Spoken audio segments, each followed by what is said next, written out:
Православните верници денес го слават споменот на големиот светител Фанурие, заштитникот на младите и учениците.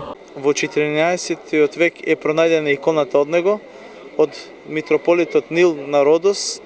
Тој му напишал служба и кратко житие. Знаеме дека маченички пострадал за Христа, но еве народот наш го прифатил да биде молитвен застапник за младината, за младите луѓе, и ние го молиме Бога да ги застапува младите, да се моли пред Бога за младите. Во негова чест, а за спас на неговата грешна мајка, во православните храмови беа осветени стотици погачи.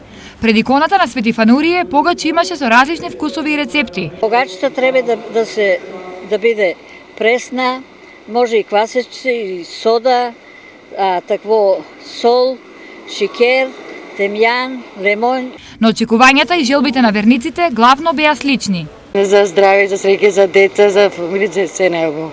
За да се исполнат сите желби. Тоа.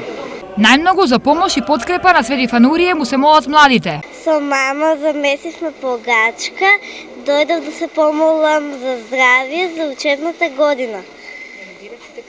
Да ме бидат сите петки. Преданието вели дека Свети Фанурие ги исполнува желбите и помага на сите кои од него го бараат тоа, но условот е молитвата да биде кажана со вера што извира од срцето, а не само од устата.